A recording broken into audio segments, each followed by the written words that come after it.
Welcome to Two Deep, Hokies Under the Influence, a Sons of Saturday podcast. I'm your host, Pete B, and I've got Sam Jesse here. Sam, it's been, I guess we recorded with Ed just last week. I feel like we've been taking time off, but we end up recording every week because things keep happening. This is more of a, let's get up to date, drink some beer, and have some fun tonight. So why don't you give us a cheers and kick us off? Yeah, so I will give my cheers just in general to spring sports at Virginia Tech doing pretty well. Look at baseball and softball off to good starts. We'll talk about them. Women's basketball got a good shot to make a run here in the ACC tourney. We got wrestling. They are looking good as the ACC tournament kicks off there, and some guys who are eyeing a national title in their respective weight class. So cheers to all them. And also, men's indoor track and field, ACC champions. They've won 4 out of 5. So cheers. I got Pete will be drinking the beer tonight. I got some stuff left to do. Baseball article left to write tonight. So we got the Bigfoot coffee mug. I like it. A little half calf tonight. Yeah, a little caffeine. I like it. Got things to do. It's okay. My beer is very good. I will talk about it a little bit later. News and notes. I want to start with the new football assistants that there was some jiggering with regard to where they move guys on the staff, and there's also some new hires. So let's start with Trey Nyer, Assistant Athletic Director of Player Personnel. This is a recruiting focused position, and he came over from West Virginia, correct? Yep, and this is one of the more, I guess you could say, modern positions that you're starting to see pop up around college football, and really it's exactly what it sounds like. It is obtaining players and which players you want to get, somebody to kind of oversee that whole recruitment process, because I know Virginia Tech and most big schools now, they kind of divvy up recruiting into high school and transfer portal. And so having somebody to oversee both of those and make sure everybody's moving, like what's a good business term, like moving in lockstep to create synergy. Synergy is the one I was thinking of. Yeah. I mean, that's buzzwords. That's what this is. I don't think this is a guy who's going to be grinding over film, but certainly somebody who will help delegate and knows what they're doing, has been around college football for a bit. We also put in some new guys all over the place, actually. We got Jens Danielson. He's the assistant offensive line coach, another West Virginia guy. Brian Whitehead is the Nichols coach, and he goes back with Cephas from UW Platteville days, as I was noticing throughout some of the blurbs they put out earlier. So that's Brian Whitehead at Nickel. And then Jeray Wilson as the edge coach, or I guess he'll be assisting JC Price with D-line, but specifically he was listed as the edges coach, and he comes over from Kennesaw State. So a bunch of new guys in the building, and then there's one more that has a father on staff, and that is Cannon Montgomery, the assistant running backs coach. I didn't know we needed an assistant running backs coach, Sam, but it's a new position, and we've got Cannon filling that position. What do you think about bringing in Coach Montgomery's son on this one? You know what you're getting. That's a good start. Look, I think in general, Virginia Tech just kind of needs bodies in the room, right? I think they feel like, compared to a lot of the bigger programs, they've been somewhat understaffed, and you maybe don't have as many position groups getting as much one-on-one attention as they need. I mean, look at how many offensive linemen are on the roster, right? One coach for 20 guys doesn't make a lot of sense. So I think they're doing a good job of kind of building this out into more of the quote SEC model, kind of what you see some of those bigger programs doing, where they're not going to have just one coach for a position group. They're going to have 2 or 3, right? They're going to have, a coach dedicated to each of the positions of your linebacker. And we're going to have a guy that kind of specializes in free safety versus strong safety, things like that. So I think it's again, to use this term, like a modernization of Virginia Tech's coaching staff, and something that I think is a few years overdue. Yeah. Are we up to like 50 staffers now? It's got to be darn close. I didn't go through and count today, but it was already around 45 before. And I know we had some people leave, but I don't think we lost positions. I think we added positions. And the Wilson hire at edge, I'm wondering if that's going to be a primarily recruiting role. Yeah, and you have to wonder how many of these guys are brought on to be glorified recruiters. You do wonder like what that real day-to-day job description is like. Mhm. But we'll kind of figure that out. And I'm sure too, there's a bit of get people you like in the building and fit their roles once you see them. It could Yes, be a because bit of that as well. you see the Kennesaw State guy come over and you're like, that was one of the worst teams in FBS, but clearly he has shown some promise and they want to bring him in because they like the person and the coach he could become. And Mhm. we don't know virtually anything about these guys other than Right. like where they just were and the connections to the staff. So we shall see. As for staff members that moved around, Brent Davis is now the tight ends coach. That means Stu Holt is just the special teams coach and not doing both. Sean Quinn, outside linebackers, and Adibi, inside linebackers. So he gets that official promotion. Yeah. Really good to see Xavier DB. Obviously a legend at Virginia Tech, but good to see him kind of solidify himself into the coaching staff. Yes, sir. And speaking And of coaching staff, Billy and Pat just did an interview with Jared Ferguson, our new strength and conditioning coach, and that hit YouTube and their feed just a couple hours ago. And Ferg is the man. Like yeah, I don't know a ton about him. The interview was great, but the way he speaks about everything, he's an easy guy to root for, and it definitely sounds as if the strength and conditioning program has been gutted and restarted from scratch. yeah, I think the way that he said it was like a complete overhaul, I think is really good. And he also seems to be a little bit more emphasis on the conditioning part instead of the strength part. And maybe that's a change over from what they did have. I do think a lot of programs talk about the difficulty of keeping these guys as football players and not power lifters. It can be really challenging. And so I think kind of focusing a bit on the conditioning side helps you avoid that. I haven't listened to it yet. I'm very excited to listen to it. I asked a few questions. We'll see if they got answered. I do think, though, everything seems to be pointing in the right direction with that hire. And it's a hire that is so, so important. We hear that from so many very smart football people about how it's one of the most important people to have in your entire coaching staff. So, Yeah. really exciting to see that look to have a really good trajectory so far. Based on how some of the fourth quarters went this past year, Sam, I hope the conditioning It, is it can't better. it can't get much worse. And too, it's like you do wonder what's the point value associated with it, right? You're never gonna mathematically figure that out. But if you're on that coaching staff and you see guys like Brent Pry might be saying, like, you know why we lost the Syracuse game? It's because everyone was dead tired. Mhm. Like we would have won that game. We would have beaten Vanderbilt. We would have beaten Miami or whoever. Um, you can't really see that as a fan as much, right? You don't hear the guys panning on the sideline. You don't see, all that stuff. Yeah. So it's As a really coach, interesting. like, oh, we need to get in better shape next year because we could Yeah. have won XYZ if they were. And so hopefully that's the case all the way around. A couple things we're going to talk about. One more note, and then we'll get to the meat of this podcast. The ACC settlement is something we're going to go over. That's the Florida State and Clemson lawsuits.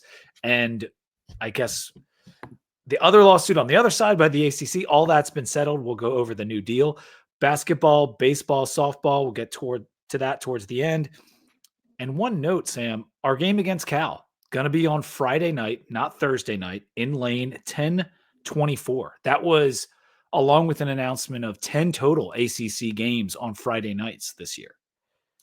Those primetime games are gonna start to look a little bit more juicy, especially the NFL doesn't play on Friday nights. True. So that's pretty cool. It's going to link in to what we talk about later, but Mhm. are you bummed that there's no Thursday game? I think they're one and the same for me personally, and also as someone who has to like take PTO the next day, it's like that saves me a little bit there, Yeah, that's especially as you true. get towards the holiday season at the back half of October. I think fans approach them the same way, whether it's Thursday or Friday night. Um, some fans are too drunk by kickoff to know which day it is at any point. So, hey, I love it. I think it's going to be great for television. I think it's going to be an awesome atmosphere and a game that the Hokies probably need to chalk up as a W if They they're need to going win that to game. And have a good season. on that note, like Friday night, you're not likely to leave and go home. I know a lot of people will come down Thursday and then they'll go home on Friday because they're not going to stay 4 days in Blacksburg. But if it's a Friday night game and you win and you're in Blacksburg for a beautiful Saturday of college football, that sounds like a lot of fun as a visitor. Now the students are there all the time, but like Yeah. for someone like me and you to go It's back, watch the game, and then have all of Saturday unencumbered sounds nice. Yeah, that's also like peak foliage time in Southwest Virginia. Hell So yeah. can't beat it. Can't beat it. All right, make sure to like the video and subscribe on YouTube and on Spotify, Apple Podcasts, wherever you get your shows. Let's get into the combine, Sam, because this made some waves last week, Mhm. and it was Bashal Tuten was the headliner. The fastest 40 time for a running back at the combine this year. The fourth fastest time for a running back ever at the combine in the modern era since they've been doing the laser timings. He's the fourth fastest ever. And let me put this up on the screen because I have a little graphic. You'll be able to see the other guys who are ahead of him. It was Chris Johnson, Dree Archer, Keith Marshall, who I'm not really recalling him so much, but he was very Mhm. fast. And then Bashal Tuten tied with Devin Achane, who's tearing up the NFL right now. So how awesome is that? Were you expecting him to That's run quite like that? so I heard so he ran track at NCA&T, I believe, and he put up like numbers. One of the friends of one of our friends of the program, Grant Watson, is a big track and field guy and talked about how he was legit. Um, I'm kind of surprised it's that low, but we saw it on film. Like it matches the film. Like we saw it on film so many times. Like we saw it in the Boston College game a bunch. We saw it a bit in the Miami game.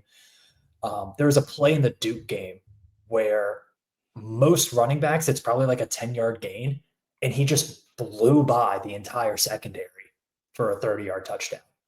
And it's really cool, I think, to see a player like him not only move up from NCAA up to Virginia Tech and then NFL, but also the way that he got better from his junior, senior year and is now getting talked about more in the NFL. I think it's awesome for Tugboat to. Yeah. It wasn't just the speed either, Sam. He had the best vertical. He had a 40.5-inch vertical, which is just crazy. I think he was best 10-yard split as well in the 40. And then there was one more thing. Oh, fourth best broad jump. And then if you went to the overall grades, they put him as the sixth best running back at the combine for whatever grading system they use. And then 7 according to the next gen stats. But that's all higher than where he was being mocked prior to the combine. And so what to me the biggest thing about this time, it doesn't mean he's now the best running back in the draft. I've always thought of him up there in that top crew of guys, but I'm heavily biased. But what it does do is make every scout watch his tape. And when they Yeah, watch his tape, it's going to benefit him. yeah, yeah. I mean, because his tape is going to do a whole lot of talking, and you've seen all of these stats. Most broken tackles per carry since Bijan Robinson. You look at his consistency over the last 2 years, his ability to catch the ball out of the backfield. Like he is a prototypical NFL running back in so many ways. I get a lot of like the Darren Sproles, early Kareem Hunt years type vibes out of him. It's he projects really, really well to the NFL. The only thing is what? The height and the fumbling. Like that's what a lot of people were pointing to was like ball Yeah, security. And I never felt that there was a ton I of ball security issues. I never felt it. I do think he had a couple games where he got the ball punched out. A lot of the fumbles were too on like read option plays with drones, and it didn't quite work out. Like I'm pretty sure drones' first ever snap, he fumbled. He's like as a Against starter, Rutgers? and like yeah, he fumbled that snap on, and that was like a Tuten fumble technically. I think so. It's a it can sometimes be a misleading stat. He only lost 2 of them. His fumble numbers aren't that different than Ashton Genty. I don't think it's a huge issue. Fumbles are in many ways random. and unavoidable in some circumstances. So I don't think it'll hurt him that And much. something Coach Holmes pointed out was that he's a physical runner. And when you're a physical runner, you're just prone to getting the ball punched out more Yeah. often. And so if you look at how many tackles he broke or that he forced missed, and then put that in Mhm. comparison per fumble, he's still going to be the best in the Oh, country. yeah, he's not running out of bounds. He's not Phil Maffa out here tiptoeing his way to the sideline. He's gonna run through your face, and Yeah. I think, again, the film is gonna show all that. I want to get to some of the projections on the boards in a second, but let's talk about Jalen Lane because he was also on the list of sub 4.4 40s at this year's combine. He was at 4.34, which was like seventh or eighth this year at the combine. So he also showed off blazing speed, which I think we knew he was fast. He's obviously been in the return game for us, but that was an eye opener as well that he was able to put up a sub 4.4. I think with how good he looked at the combine made me, like, kind of upset. I'm I think not it gonna made a lot of lie. people upset. I like when Virginia Tech keeps, and you wanna, like, pump your guys up so much, and we're out here, like, posting highlights of how fast these guys are and stuff at the combine. I'm like, "Oh, stop posting this because it's just making me angry." Like, I Well, you could just say that when the combine invite list came out, right? It was 6 guys got Mhm. invited to the combine, and you're like, it's hard to get invited to the combine. So if Yeah. you have 6, that's a top 20 number. And Mhm. so that sucks because we were not a top 20 team. Yeah, and you look like it's not only those 2 guys athletically, like, Aeneas Peebles had a really good showing. A lot of people liked him. APR, is getting a lot of talk as well as kind of a guy who could be that hybrid edge player in a 3-4 defense. So, yeah, really good week for the Hokies. Really good It week. was a good combine overall. Yeah, Felton was a little bit maybe slower than I thought he'd run. I think he was at still 4.5. Strong ran a 4.5. But he did have the fourth most reps of anyone on the bench, so that was good that's for pretty Dorian sick. Strong. Well, And I think considering who his dad is, yes, I that mean probably you would helps. hope he's been in college forever. You would hope that he could lift a lot of weight. But Peebles, you're absolutely right. Fourth fastest defensive tackle there. On Lane, it was also the fourth fastest wide receiver, but also like seventh I'm fastest overall. So very, very fast young man. And the can I yeah, go make a ahead. quick, a prediction for the draft? Either the Baltimore Ravens or the Kansas City Chiefs are going to draft Dorian Strong, and he's going to be a lockdown corner for a decade. And people are going to be like, "How the hell did they get this guy in the 4th round?" There are some franchises out there that seem to favor the Hokies. One of them being the Chiefs, one of them being the Ravens, Redskins. Sorry, Washington Commanders is another one. They've had a lot of Hokies over the years. At one point, I feel like the Bills were up there too, Yeah, but they yeah, did because the I Bills could are. see that. Chiefs is a Yeah, good guess. no, they're Uh, just like those are the franchises who just get good players, yeah. and then they put them in there and they forget about them for 5, 6 years. So let's go to the consensus big board. I found this website. I think it was called Mock Draft Database. And supposedly this was from 120 big boards. And this is what I got. Peebles, the highest consensus drafted at 114, pick 114. So that's fourth round ish, end of fourth round ish. The 16th defensive lineman, as high as 103. Tuten, 125, which would put him in the fifth round. However, CBS Sports did put out that thing that he was a potential first rounder. Are you buying Yeah, I Tootin I going don't day 1 or 2? I I mean, I personally would never draft a running back first round, so I don't see them, taking multiple in the first round because obviously Ashton Genty is there as well. I could see him sneaking up into like late second, third round, maybe. That's what I'm Um, thinking. it depends on where guys fall, but again, you only need one team to really like you, and I think Tuden is going to have 2 or 3 teams that really want to get And you potentially get kickoff return specialists with that as well. him. Now, I asked this to our chat, like how many NFL teams want to draft a running back in the second or third round and then risk him on special teams? I Not many. Probably not that many. So I don't know if the special teams thing is going to factor in if he goes that early. And I Yeah, hope he does go that early. there's a lot of fast guys in the NFL. Like you're not gonna risk the other talents because you just want a guy who can run away from people out back there. So Let me ask you this, Sam, and this is before we get to the other final things on the big boards. Tuten, if he's on Boise State this year, do you think he could run for 2,000 yards? Do you think he would get close to what Genty did? he'd probably get close, especially with that volume.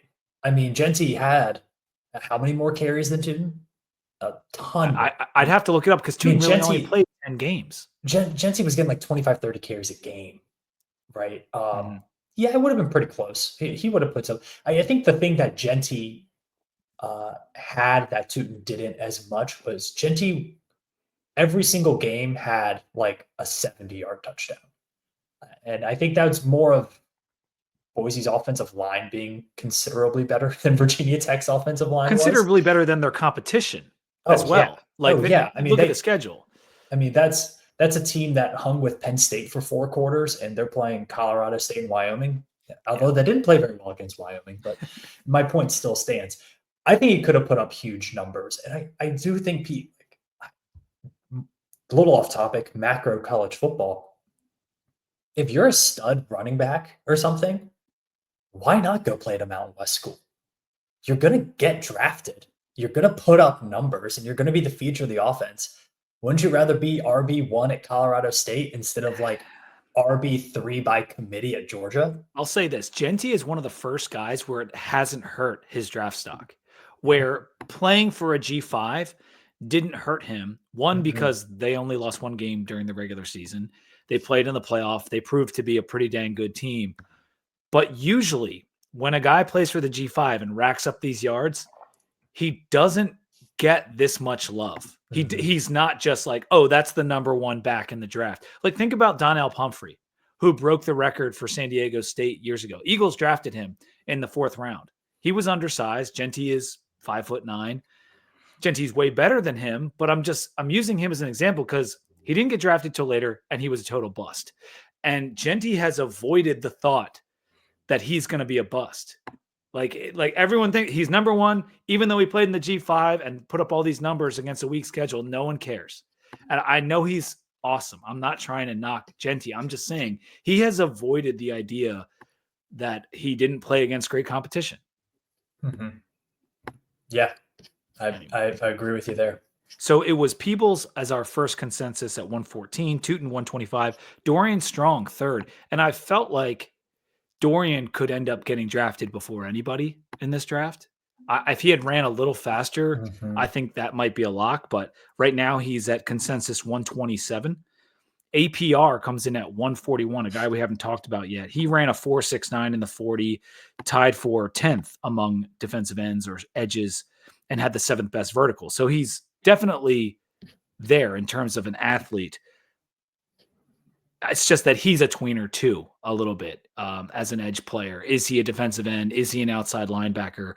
He's coming in at 141 with a peak of 85. So another guy that could go first for the Hokies. So after that, it's Lane and Felton significantly lower. I'm hoping Lane gets drafted because he's on the cusp according to these consensus. But based on what he did at the combine, I think he's a shoo-in to be drafted. Shoo-in's strong, but I think he'll be taken in the 6th or 7th round, Jalen Lane. Felton, I don't know. I feel like some team would take a risk on his frame, but it's hard to say. Yeah, the wide receivers is always tough because it's the most plentiful athletic type in the sport. So there's a lot of guys who put up the same numbers and look the same at that position. And it's a loaded class, both at running back and wide receiver. It's a very good class. I think last year when we recorded on NFL draft night, we had this conversation about, okay, next year we're going to have a lot of guys draft eligible. Who do you think's the first guy off the board for the Hokies? I'm almost certain both of us said Dorian Strong. Yeah. Do you still feel that? I said wrong. No, I don't. I think, and I don't think it's because he didn't have a good season. I thought he was very, very good. Teams just didn't throw at him. And I think it's his film. If you're watching all 22 and you're looking directly at him, looks really good. He was locked down. He just didn't see a lot of action because of the way Tech played defense, where he was kind of locked man v man on the best wide receiver. He didn't get into the run game as much. He did a little bit, but not as much as I think you would want to see. So I think he could be the best pro out of anybody Tech has, right? I think he could have a better professional career than all of these guys. Where does he get drafted? I don't know. I think he's a wild card at this point because parts of me I'm like, yeah, he's a first round corner. If Caleb Farley was a first round corner, Dorian Strong certainly is a first round corner. Are you kidding me? Yeah, it's funny because But Farley yeah. got drafted on the athleticism and potential, whereas Dorian has just been good. Like he's just been so good for Yeah. a long time. Yeah. So Not a shot at Caleb Farley, your but yeah. watch the film. My point stands. Yeah. Who would be your number one Hokie off the board if you had to predict it today? I'm gonna say Peoples. I He think you might doesn't be fit the right. prototype, but his we're gonna talk baseball in a little bit, but like pitchers have like stuff in quotes, like just nasty stuff. He has just nasty stuff as a Mhm. defensive tackle. He Like does. his twitch, his speed, uh, his production, insane at two different stops in college. So I think he's a guy that somebody's gonna turn on his tape and fall in love with it and and reach for him. Yeah. And I don't mean reach in a bad way, but somebody's gonna love him. Yeah. The couple times I've talked to French this year, he just says how much Peoples was the best player on our team. Just he had an incredible year, a tactician, does everything right. And I've noticed online too, more and more people are talking about him with regard to the draft. And so I think I'm with you that he could very well be the first guy off the board. Mm-hmm. We are going to get to the ACC settlement stuff in just 1 second. But first, I want to tell you that the 2D Hokies Under the Influence podcast is brought to you by Roback. You guys know Roback, the performance activewear designed for those who crave activity. Well, they put out the exciting whites. We got a quarter zip. We got a hoodie. They are beautiful. They're on our Instagram. They're on our Twitter. Go there and use code 2DeepVT to get 20% off your order. In addition to the 2 new white pieces of clothing, they have all the old VT stuff there on the collection. That's on the link on our Twitter and on Instagram. They also have all these fresh Irish polos. We got St. Patty's Day coming up. Mm-hmm. I've seen it keeps coming across my Instagram feed. I'm like, man, maybe I got to get one of these Shamrock polos because they're very nice. Go to roback.com, load up your cart, and use code 2DeepVT for 20% off your order. Roback Crave Activity. Sam's having some coffee tonight, so I'll just talk quickly about my beer. This is Other Half Forever Ever. This is one of their more popular ones, if I'm not mistaken.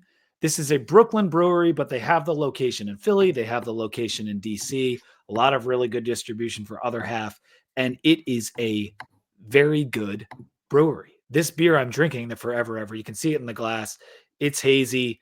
It's light. It's only 4.7%, but you would never know it by the flavor. I think on the side of this thing, it says massively double dry hopped, low ABV crusher with notes of peach tea, citrus, passion fruit, and mango. And you do get a little bit of all those flavors kind of coming through. Very citrusy, fruity, but not overbearing. And that 4.7 mixed with the double dry hop, like somehow that comes together in a beautiful way. So I would highly recommend the Forever Ever. This is a very good double dry hopped hazy IPA. I texted you a picture if you want to throw it up there. Okay. For my beer review for today. I'm not drinking it, don't have it right now. I missed this earlier. Oh, and so I don't know if you know this about StreamYard, but they don't let you put JPEGs up as a slide. Yeah, you have they to don't have a do that. PDF. Okay, so You can turn see into the YouTube. You'll see it. Pete's holding it up. It's the summer ale from Shipyard Brewing in Portland, Maine. That was taken 4th of July at a Portland Sea Dogs game. I'm wearing the Portland Sea Dogs shirt right here. Man, I got to tell you, it was a really good beer too. Really fresh, very summery, but not in a soury sweet way.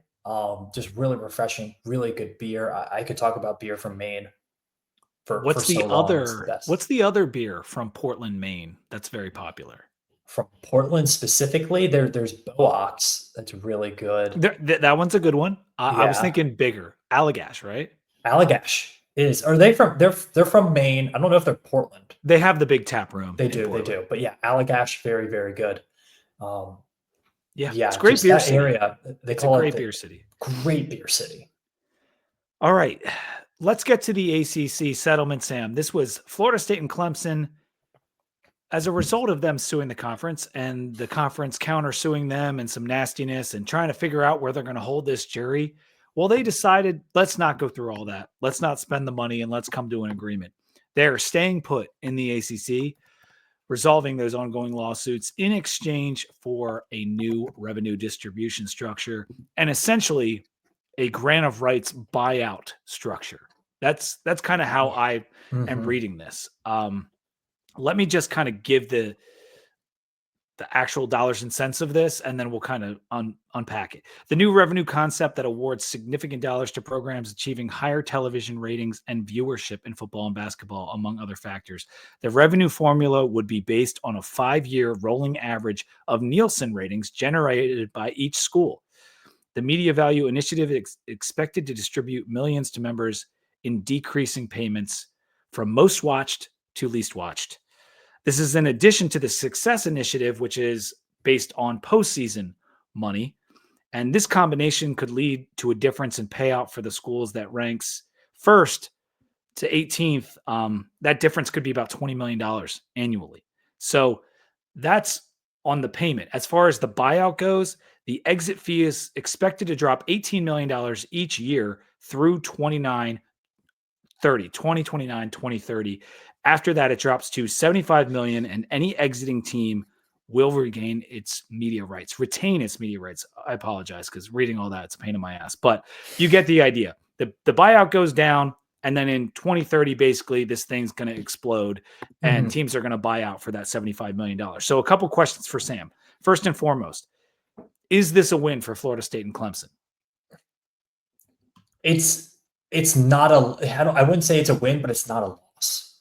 I think Florida State and Clemson, what they really wanted was to be in the SEC in the next couple of years. It's not going to happen. But it is a win for them in terms of when they make the move to whichever conference they make the move to, it will not be such a financial burden on them. In fact, it will be substantially less of a financial burden on them because the fear was if we pay this monstrous buyout to the ACC, we're going to be so far behind all of our competition, it's not going to matter.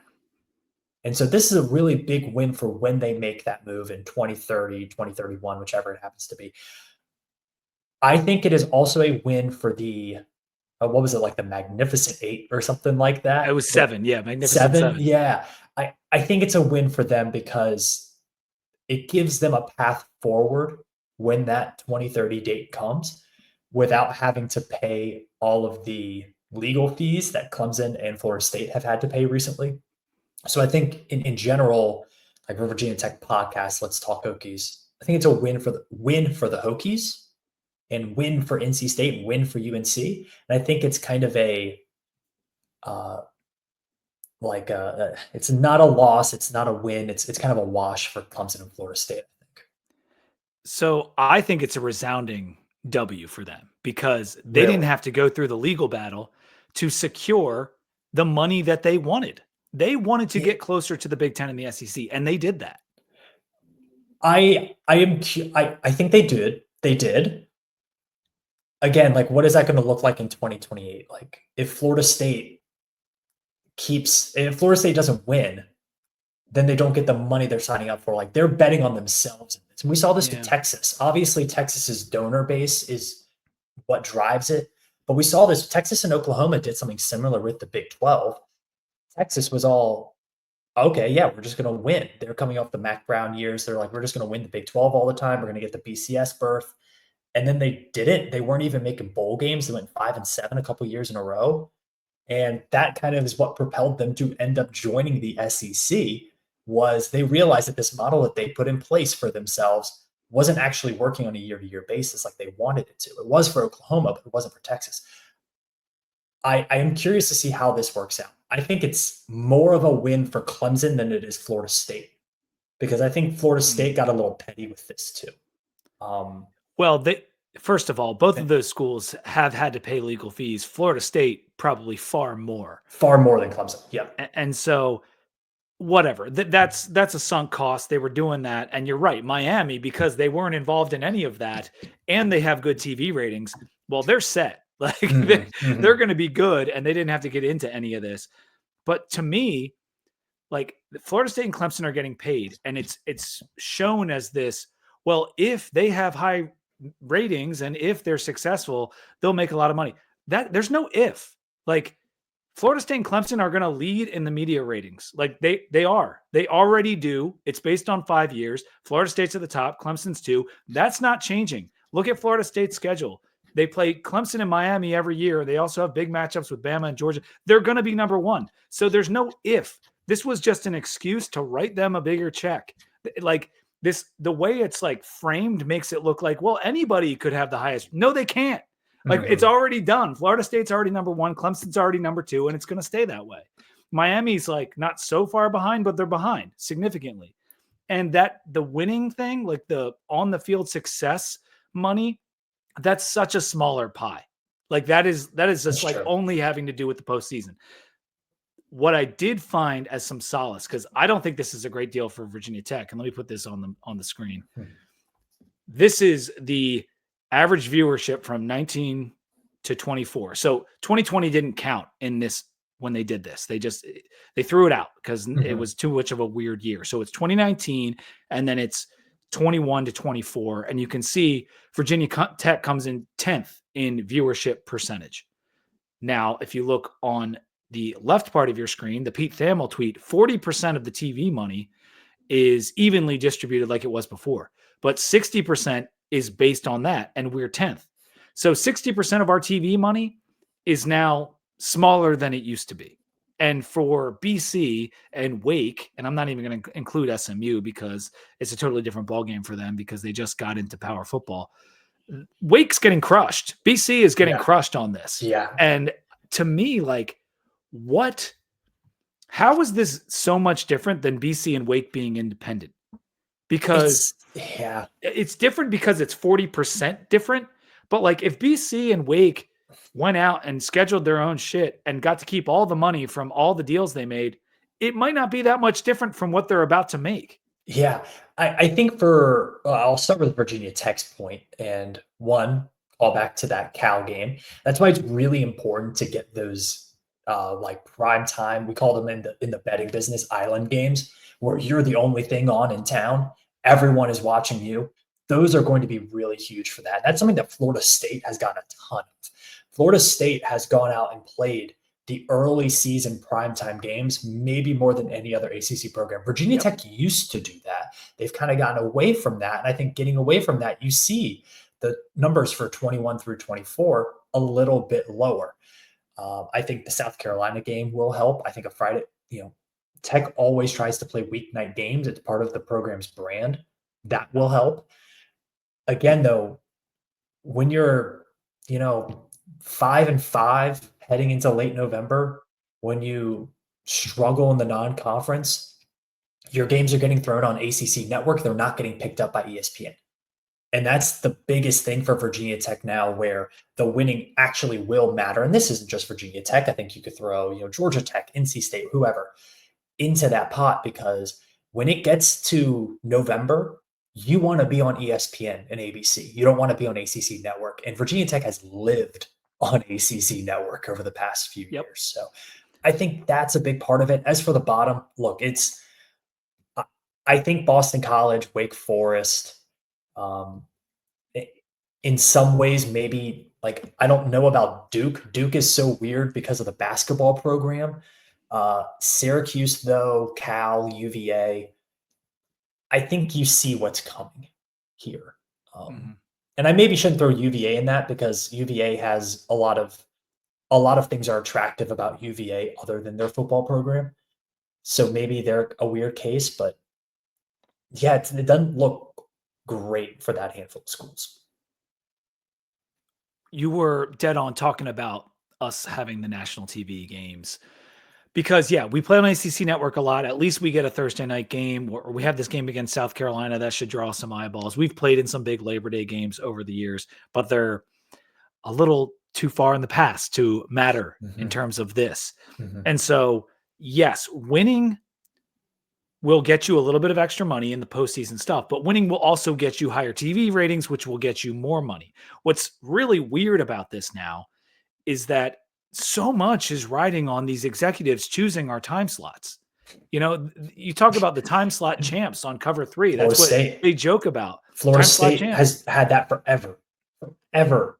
Florida State has found themselves in island And games. it's going to perpetuate itself because they pick you because you get good ratings, and you get more money, you're better and you get more ratings and you get more money. It just goes on and on and on. Florida State has played in the last 2 seasons, has played their first game when there was no other major sporting event happening in the United States of America.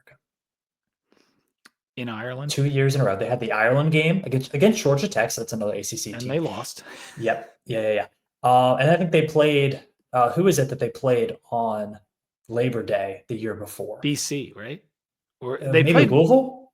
It was one of the ACC kickoff things, right? Yeah. Yeah, that's a lot. Like that's a lot of viewers that you get for those games. So I'll be curious to see how athletic directors handle scheduling. I think it'll also be important to, hey, maybe if you could get rid of the annoying G5 team and you get thrown on ESPN Plus, maybe find your way to play a Big Ten team or something. Impact how you schedule. And it seems like Florida State already got that memo. Of note in this thing, Florida State and Clemson are now guaranteed more games against Notre Dame, which again is a self-perpetuating thing because Notre Dame draws. This was part of this new deal where basically Notre Dame's going to play 2 of Miami, Florida State, and Clemson every year. And so Florida State already plays Clemson and Florida and Miami every year. And now they're going to get Notre Dame most years. So Florida State, this was an excuse to write Florida State and to a lesser degree, but still a big degree, Clemson, a bigger check. This is exactly what they wanted 2 years ago when they went into this. Now, maybe they wanted 100% of the TV money to be based on viewership, and they only got 60%. I still think it's a big win for them and a terrible loss for teams like BC and Wake and everything else. Everyone is saying, sorry, but like the death of and maybe you make your point and we go to this to wrap it up. I was going to ask you a question. Oh, go for it. Is basing the money distribution on TV ratings fair and or appropriate in a conference? College football is the purest form of late stage capitalism on planet Earth.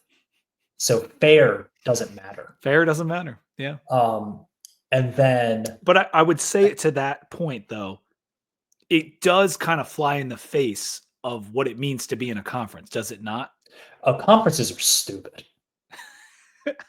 Okay. I mean, why did people join conferences? Why did people join conferences? What was the point?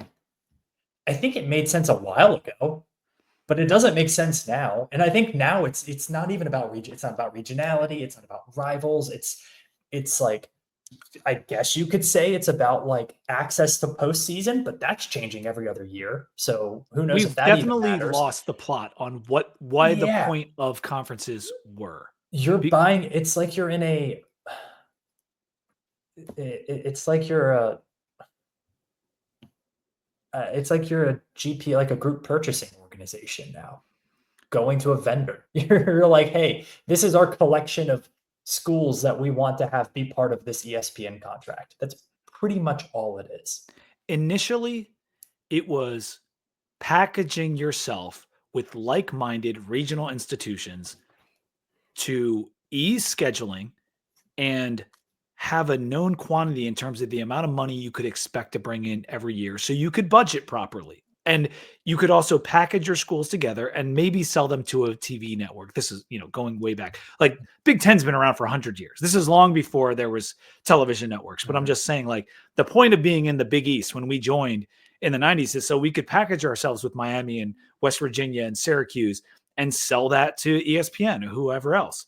And then you kind of know, like, oh, if they go to a bowl, we'll get some money. That way our budget doesn't go into the tank that year. We can kind of even itself out. Well, now with this distribution stuff, with having teams from California and Texas in the ACC, in addition to Miami and Boston College, like there's no regionality. The travel expenses are crazy. And it's like I said, we've just completely lost the reasoning and the plot behind why we would have conferences. And so it's become totally silly. And I realized for the Olympic sports, scheduling would be so difficult if you weren't in a conference.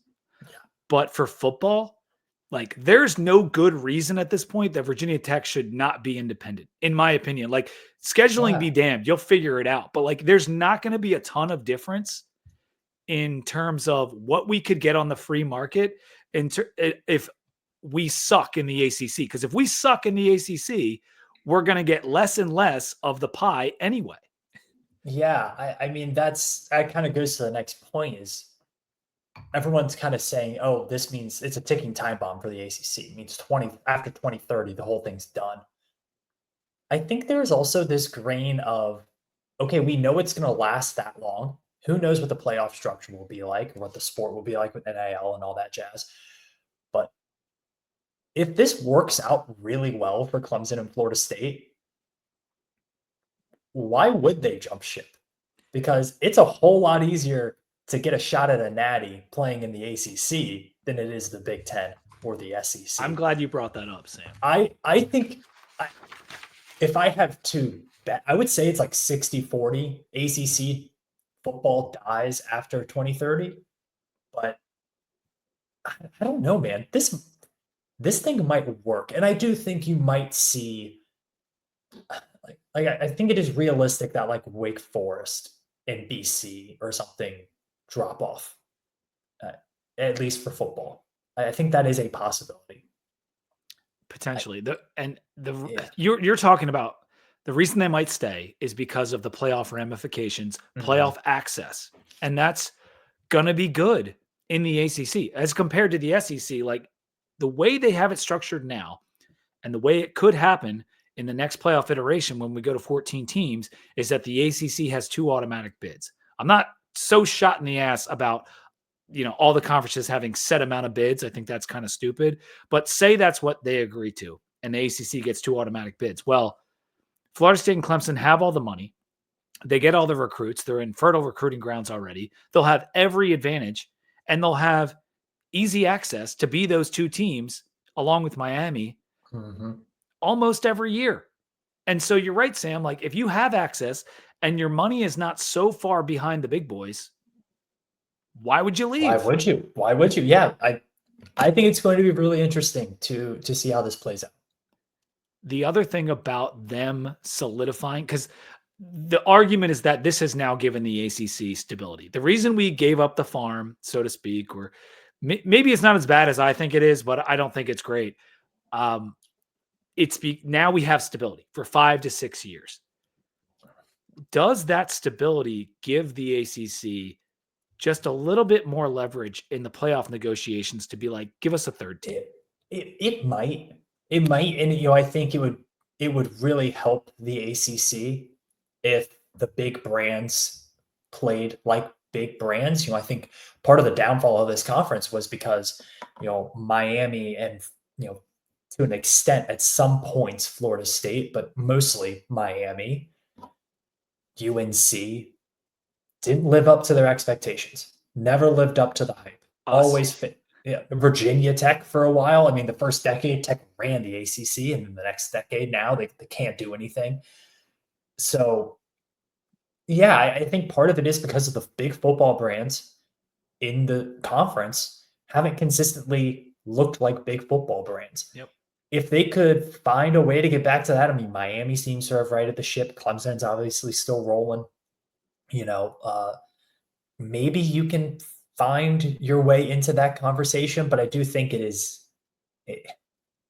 somebody has to be the 3rd and 4th ranked power conference. And I really don't see the ACC jumping the Big Ten anytime soon.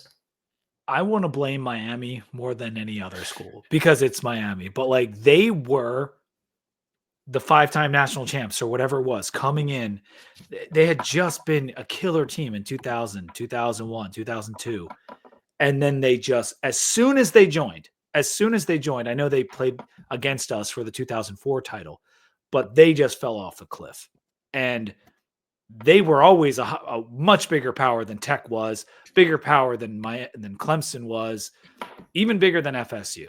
And their lack of success kind of helped kill this conference. And it's the Yeah. reason we're in this Yeah. mess that we are in now. Yep. All right, that's going to do it for the ACC talk. That was fun, though. It's something that you brought up that you wanted to talk about. And I said something to the degree of like college football, nothing like CFB to have like lawsuits in the offseason. That's such a college I mean, football. we only scratched the surface of this stuff. There are plenty of really well-written articles by people that are smarter than us that go into the nitty-gritty details of this. All right, let's talk basketball.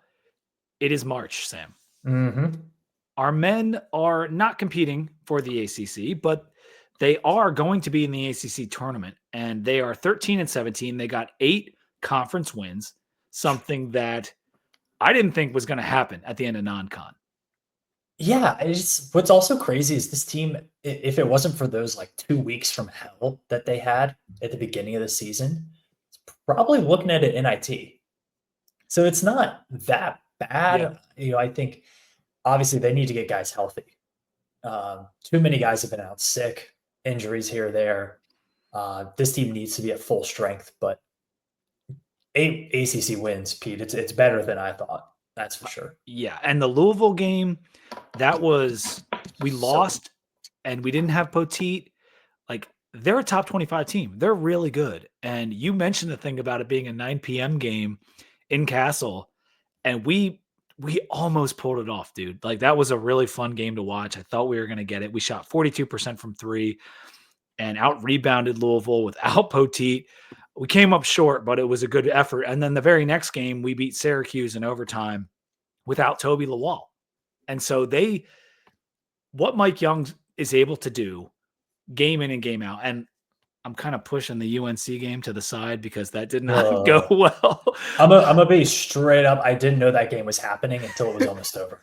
I got to be honest with you. They shot the lights out. I mean, UNC could not miss, and we could not make.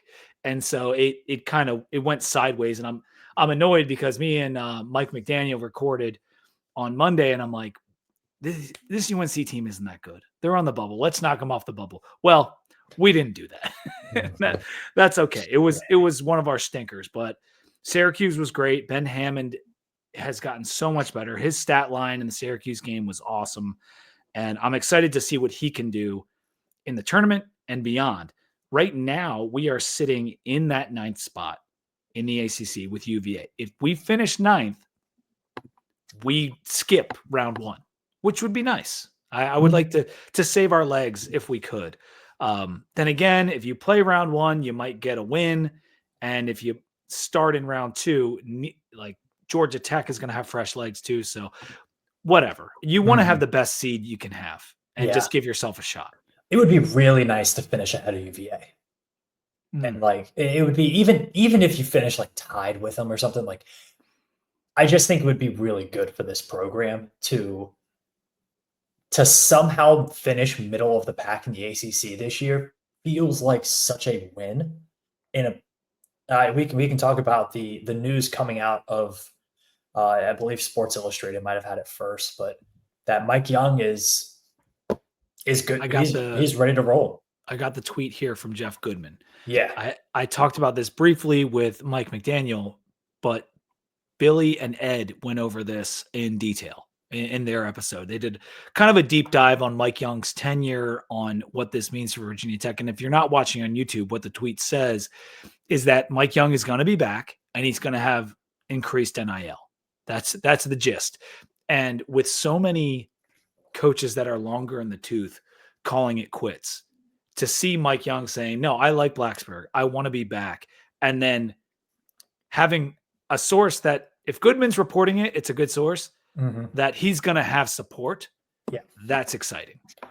Yeah. And I think it's also kind of a breath of fresh air for this program in an off season that felt so bad. In the beginning of the season that felt so bad. There have been good moments this year, but there's also been, like that UNC game where they get ran off the floor.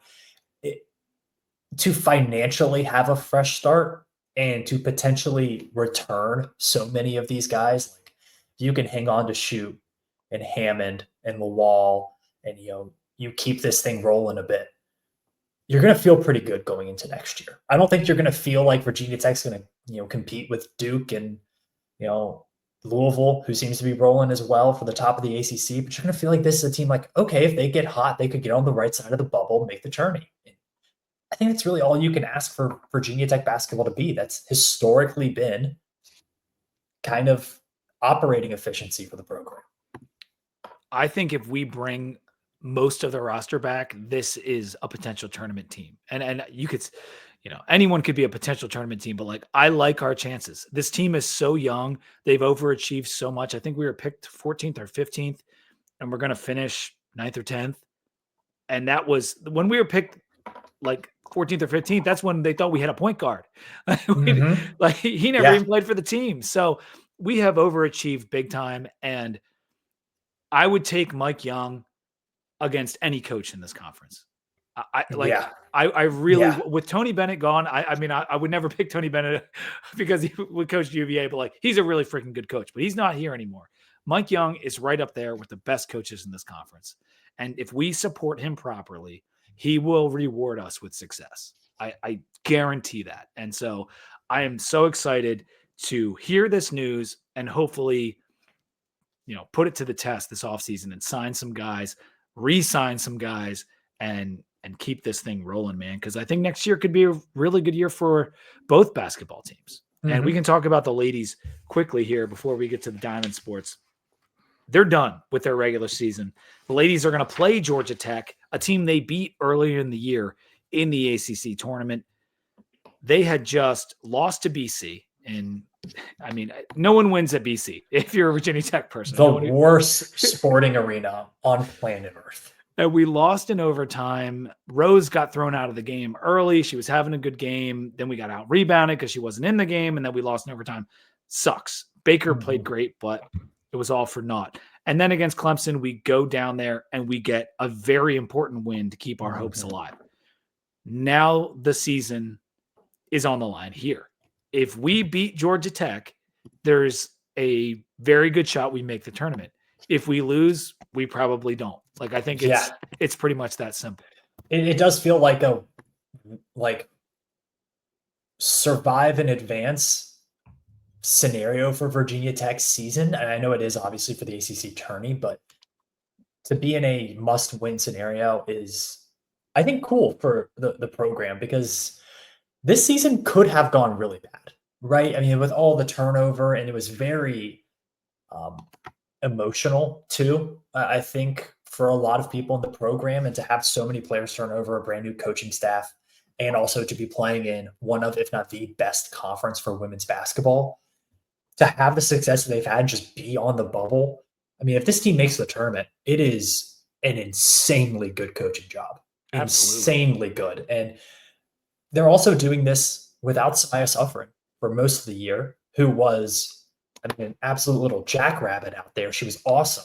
She was going to be a role player on this team. Yeah, for sure. And I just think it's such a big game for Tech.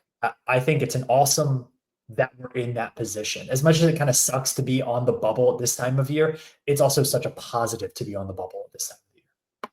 It's a major win to be 9-9 in the ACC. And I don't care where the wins, who they came against. This is the best conference in college basketball for the women. And they went 500. And there are so many ranked teams, so many good teams. And I know we don't have the Q1 wins. And if we beat Georgia Tech, that'll only be our second one. And the other one also came against Georgia Tech. I don't care. This team, this program was left for dead. Like when we didn't know who the coach was going to be, and Kenny's gone, and Georgia's gone, and Strzok is gone, and Kitley is off to the WNBA. It was the biggest letdown gut punch ever, because the last 5 years were so fun and so awesome.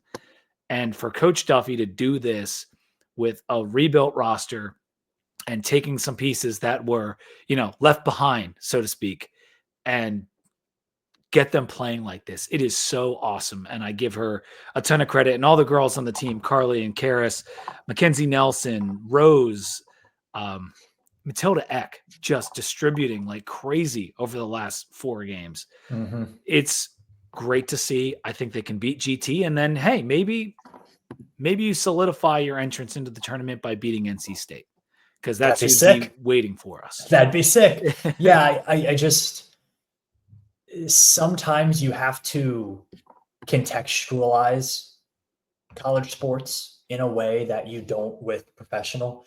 And this team is so young too. Like they're going to be returning so much. And Duffy's recruiting her tail off. We have a really great recruiting class coming in.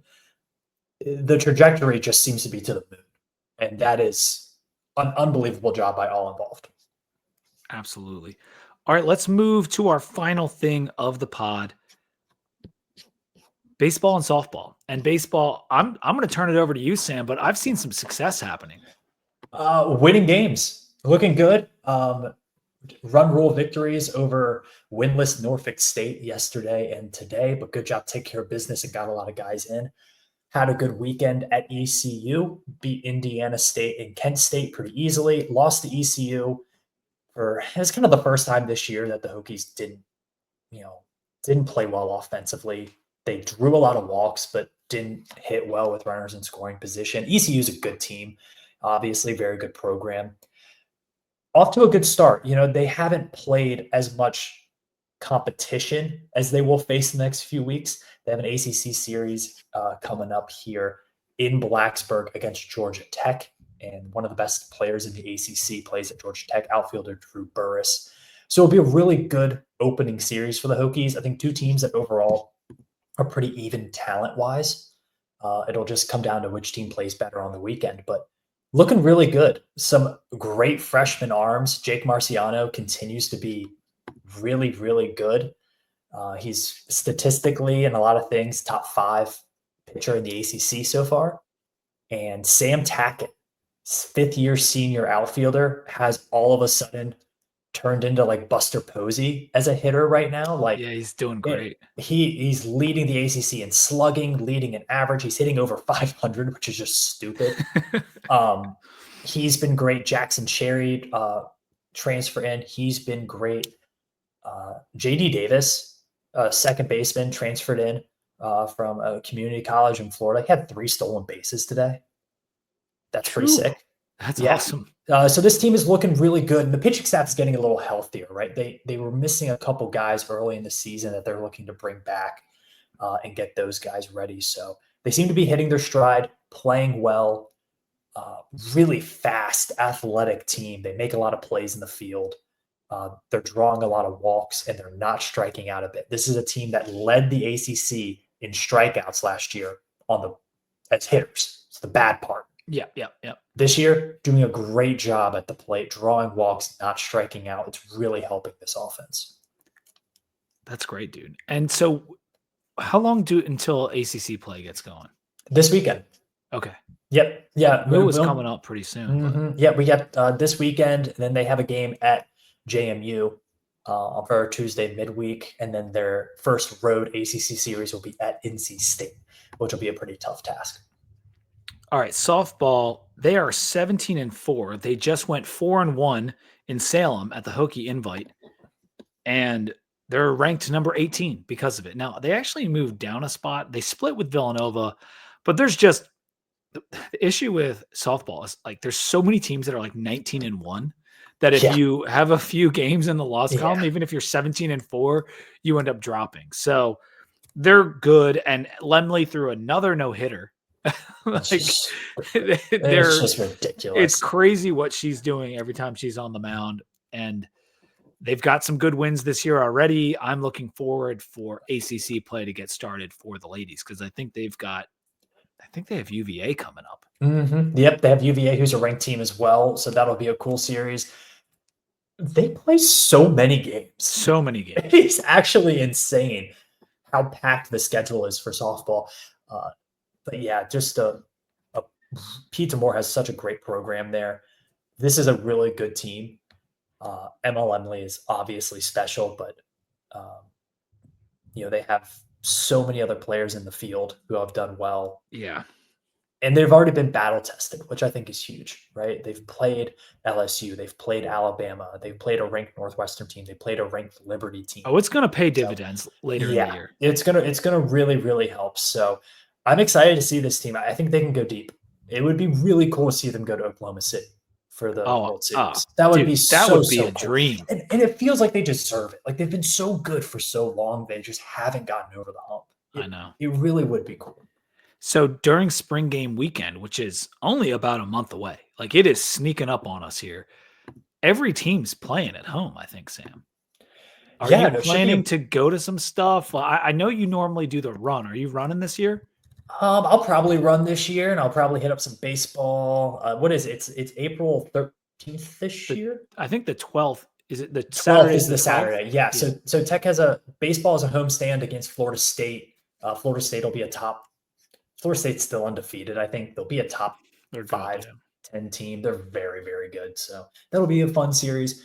Um, yeah, just watch that game. Maybe head over to some other sports. We're still playing a spring game for football, right? That's Yes, still going on. we have not canceled ours like some other schools out there because we're Yet. not cowards. We're not cowards.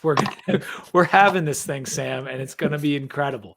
Oh man. Well, at least the times that we have, maybe not the game itself. Yeah, yeah. I mean, the game probably is going to. I stand. This is a conversation for later, pod. I stand by. If I was the coach, I would rig the spring game 100%. Rig it like NC State did last year. Oh no, because that was a little too blatant. Yeah, Like that I'm was not gonna, good. I'm gonna say like, hey, safety, trip. We're gonna throw a skinny post down the middle. Like defense go into wide cover two. We're gonna throw a skinny post down the middle. So Hit them deep. you're Like, shaving points, and maybe by shaving I yeah, mean adding.